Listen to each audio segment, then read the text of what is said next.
It's Phil Lindeman, Crystal Media News Director, in the studio today with our Search and Rescue group, doing our profiles on the humans at Search and Rescue. And today I'm with Glen Kraatz. Glen, thanks for being in here. Thanks for having me. And Glen, first time to the radio station, right? That's right. How did we manage not to get in here before? I don't know. Low profile. Like all you rescuers. You That's guys it. do tend to keep a pretty low profile. I mean, seems like we've been hearing a lot more about rescue, search and rescue in the news lately. You guys are getting a little bit of support at the state level, all that stuff. But still, you guys like to keep a relatively low profile. Well, we're 100% volunteer, and of course, all of our members have got lives outside of search and rescue until the pager goes off. So they have all manner of jobs and do all kinds of things around the county. And what's your role with the group right now? All right, I'm one of the 10 mission coordinators on the team. I joined Summit County Rescue Group in 2000, so I've been around a while, but definitely there are other team members who've been here for twice that long. Oh, I hear there's some serious tenure on that team. Yes, there is, but we like the new guys too because they're young, they're enthusiastic. And willing to take an 80-pound load and run up Quandary. They almost do that for fun sometimes, I'm That's sure. correct. Now, when you first joined the group back in 2000, what was your background? What was it that made you say, I got to be part of this?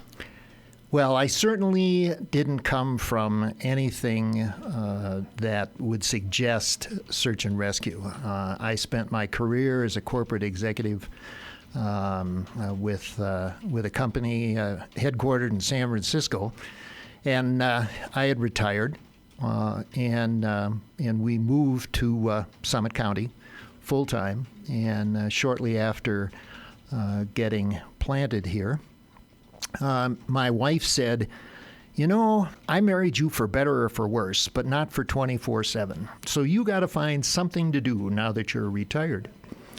Well, I'd always been kind of an outdoor person. We lived in California on and off for 30 years and spent a lot of time up in the Sierras backpacking and backwoods stuff.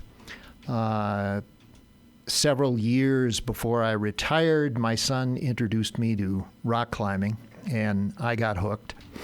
And so I thought, I wonder if they've got a search and rescue team here in Summit County. Ferreted around, and sure enough, they did. And here I am, 22 years later. Tell me about the team 22 years ago. Size, makeup, look, all that stuff. Yeah. It was a much more of a hang loose type operation. All right. And over time, we've written procedure manuals. We've become a lot more professional, I would say. We operate under the auspices of the Sheriff's Department. While we're a fully volunteer 50c3, we essentially work for them. Because the sheriff has ultimate responsibility for everything in the county, whether his deputies can drive to it or not. So he looks to us to take care of the backcountry stuff. And I guess the size of the team has grown some, but not hugely. Certainly not in proportion to the number of calls that we run. I'm guessing if you went back 20 years, we might have had 40 or 50 search and rescue calls a year, pretty much spread out over the entire year. Today, we're in the 200 range. And I think it's, our population here in the county is increased. Tourism is booming. It's just statistical. You got more people in the woods, you're going to have more people getting into trouble one way or another. Yeah, and I know that there's lots of hypothesizing about why exactly that is that's happening, but really that's the simple answer. It's just more people are getting back in the backcountry. Now, as a backcountry lover yourself, somebody like you said, had always been into it in the Sierras, got into rock climbing, at an older age. What do you think it is that's getting people more stoked about being in, not just outdoors, but being in the far outdoors, the places where they could even get in trouble? Well, I think the equipment has improved. All right. Certainly, those people who like to go backcountry skiing, the advent of the split board for those people who were boarders, those things, the technology of the equipment made it easier, I think, for people with less experience to be able to get back there. So, snowmobiles became a lot more powerful. They figured out if you put great big fins on the paddles on the track, you can go through just about anything. Which means that in some cases you're finding people in far more remote locations when they get into trouble. Okay. Yeah, which definitely makes sense because, you might have the ability to get out there, but something happens, you're not prepared for it, whatever. Also, you run out of gas even, you're not going to be able to get back. That's right. Yeah. Now, cell phone coverage has gotten better. The advent of fancy GPS, emergency beacon, NREACH type units allows you to communicate now from essentially anywhere. And so I think people feel more confident about going back there. And as rescuers, has this made your job more difficult? I think it's a mixed bag. All right. 20 years ago, I believe that, and this is anecdotal, probably 50% of our rescues have been searches. People who didn't show up for work on a Monday, and so after ferreting around and finding their car at a trailhead and so on, you found yourself out there looking for them, which with large groups of rescuers spread out trying to figure out where this person might have been. Today, I think the number of searches that we run are much smaller because if the person themselves are lost out there and they have cell coverage, they'll call 911. 911 will get a GPS coordinate fix on them. That can be passed to the mission coordinator, the guy on call. And I joke about the fact that, I can save you from my dining room table. The mapping programs that are available right now, I can know exactly where you are. The person out there in the woods probably has no clue where they are, but I know where they are. Yeah. And by flipping back and forth between topo maps and aerial photographs, and if I've got a good cell connection with that person, I can probably talk them back to the trail or out of their predicament. And that brings me to my next big question. Talk me through being a mission coordinator. So like a typical response, I'll go with something like, let's say a hiker twists an ankle, can't get out of the trail up north of Silverthorne. We just heard about this actually not too long ago. Wasn't it Willowbrook? Yeah, somebody? right. Yeah. Something like that. Mission coordinator on a situation like that. Okay. As I said before, there's 10 of us on the team, and we rotate for 1 week at a time being the on-call coordinator, at which point you are the contact person for 911, and you are obligated to answer the radio call.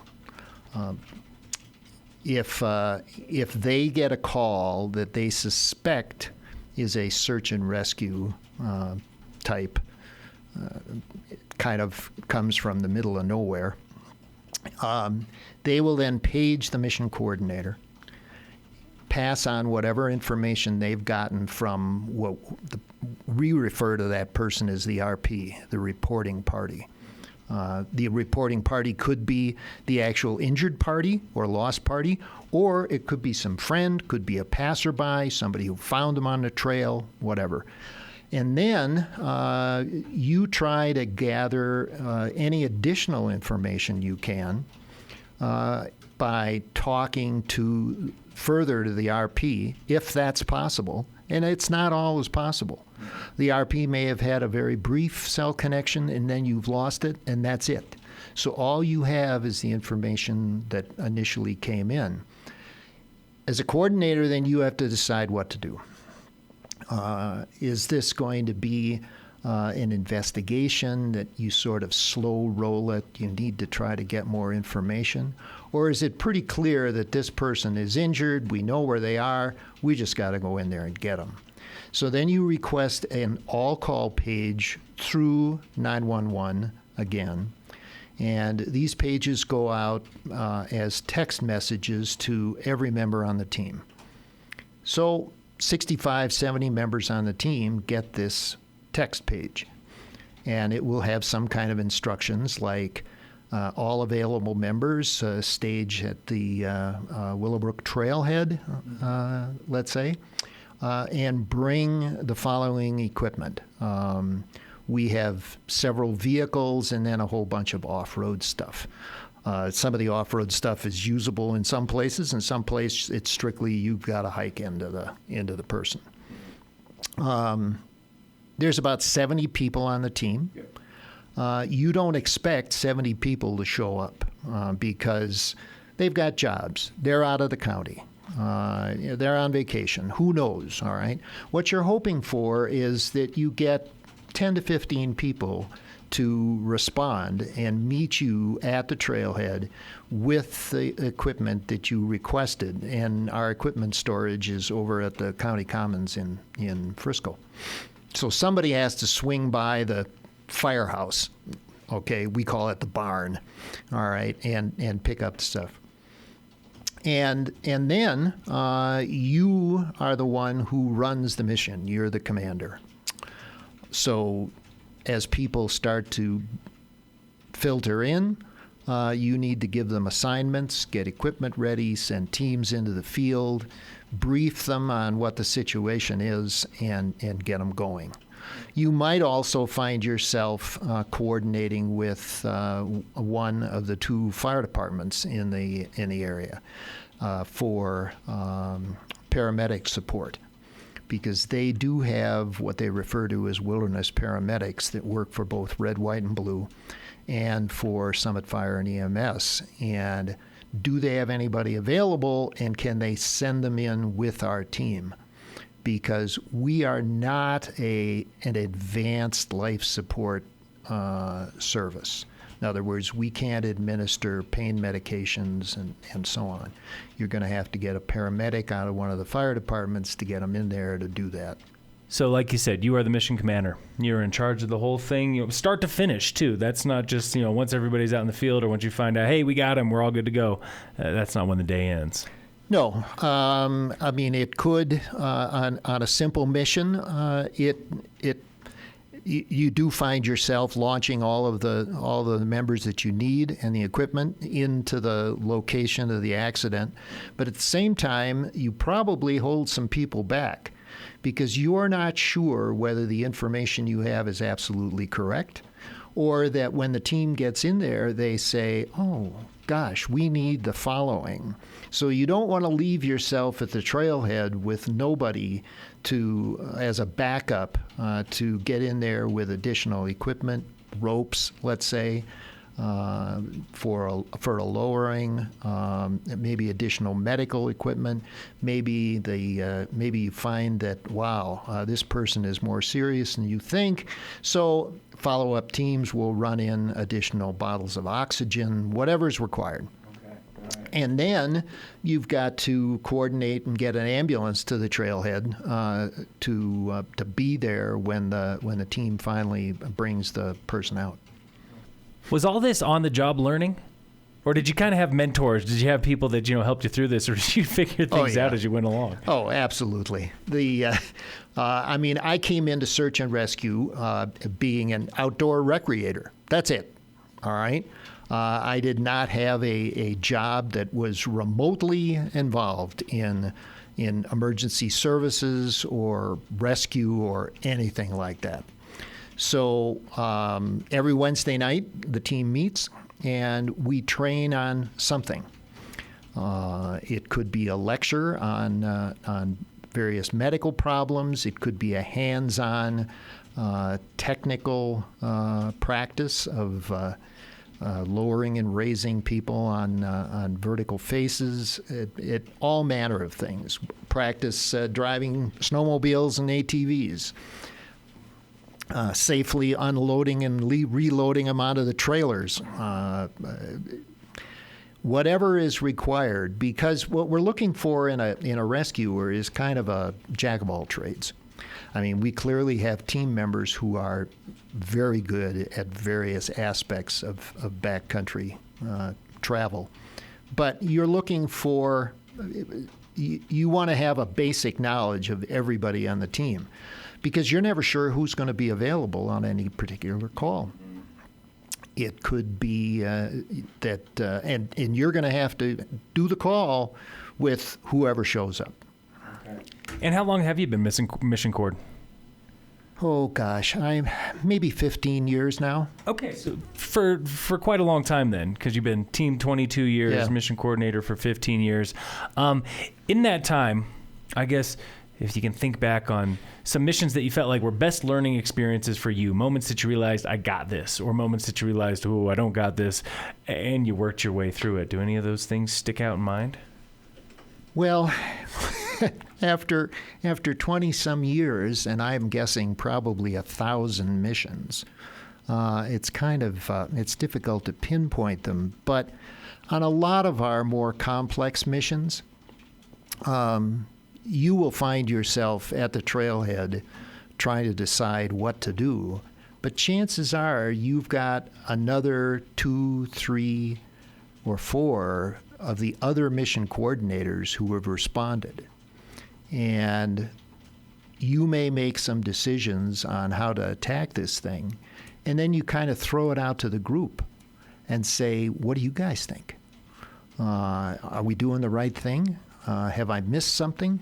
And so we kind of work as a team, because somewhere in our group, somebody may have particular knowledge on that trail, that trailhead, or the particular problem that the person got into. For instance, if you go out on a mountain biking crash, and there are big mountain biking areas between Tiger Road and French Gulch. Mm-hmm. And we've got guys on the team who are mountain bikers. And they practically got every one of those trails memorized. And you will get some mountain biker who calls in and says, oh, geez, I just spilled. I think I've dislocated my shoulder. And he gives you the name of some trail that he's on. And it's kind of like, well, okay. But what you can do is rely on a couple of the mountain bikers on our team, and those guys will say, oh, I know exactly where he is. Okay, yes, the trail takes a turn right there, and yeah, it's a good place to crash. So it's definitely a team effort. Okay. And once you send the teams into the field and they get in there, you're pretty much dependent on them feeding you information, because you're back at the trailhead, all right? You may think you know what the problem is, but you're not on scene. So you've got to depend on the people on scene to come back to you and say, oh, this is what we need to do. We may have gone in there by this route, but we're definitely not going out that way. Now that we're here, we can see that the way out is over here. And it may be to a completely different trailhead, and we may relocate our command. So all these things, like you said, you kind of learned over time, learned by also relying on your team, learning by, from those other people in the field, right next to you at the trailhead, your command center, wherever you are. Again, looking back on, responses over the years, what do you think you personally have learned about outdoor recreation and, enjoying your own free time by being part of the rescue group? What has it brought to your own, personal life out there in the field? Well, I'll tell you one thing. When I look back at some of the stuff that I did years ago, solo hiking in the Sierras for a week or two and choosing to go off trail. And in an era where there were no cell phones, there was nothing.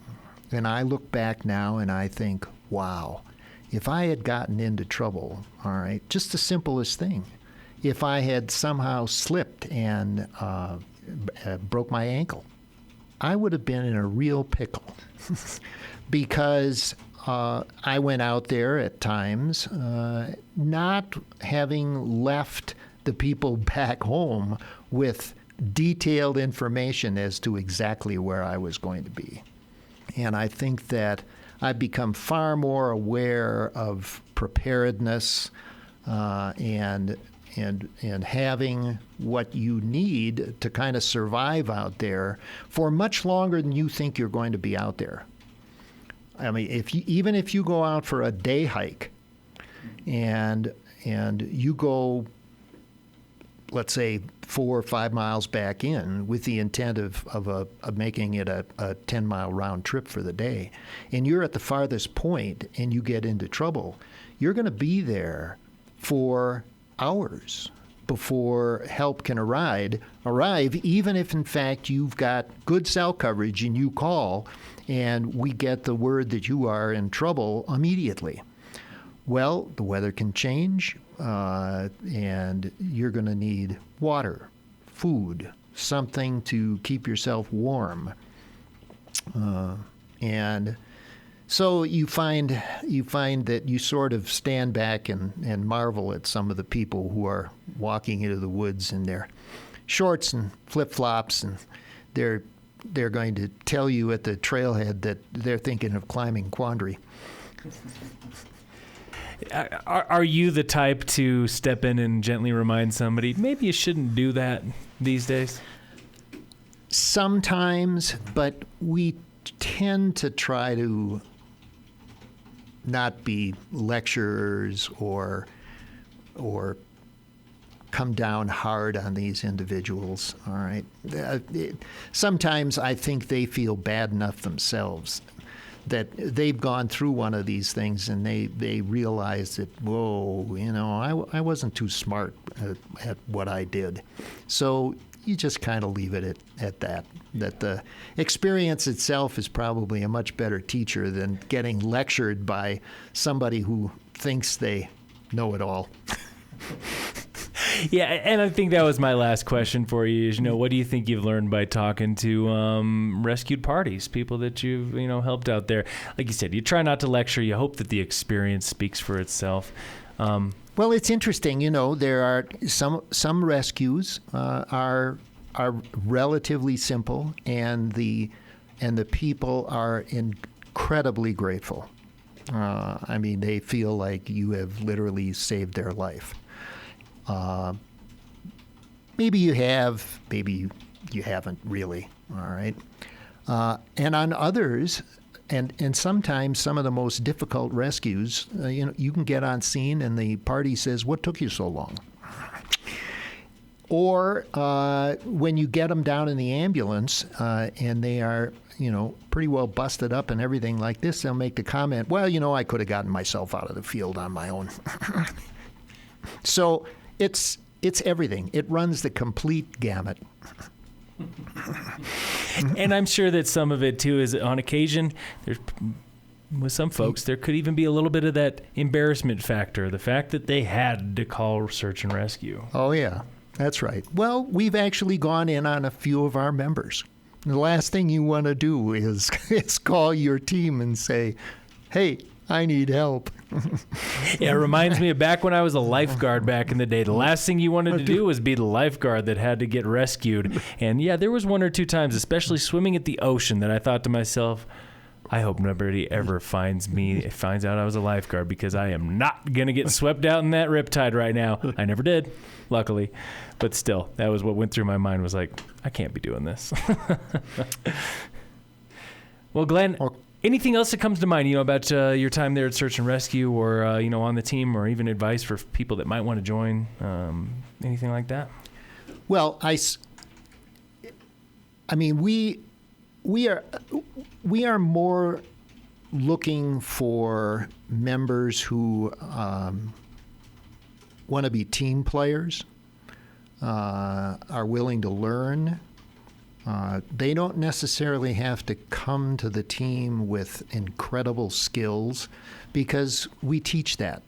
And some of the skills that you use in search and rescue are not the same skills that you would necessarily use just recreating.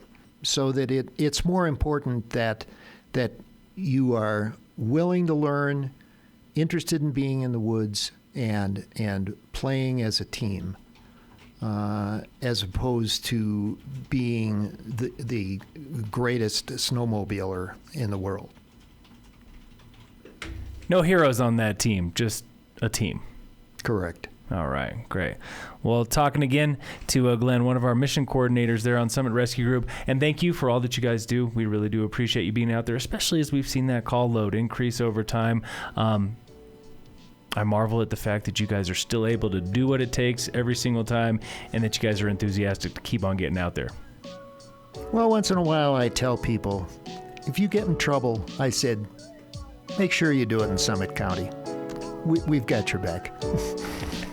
Words to live by right there. Thanks, Glenn, for being in here. It's Phil on Crystal 93 talking with our Summit County Rescue Group.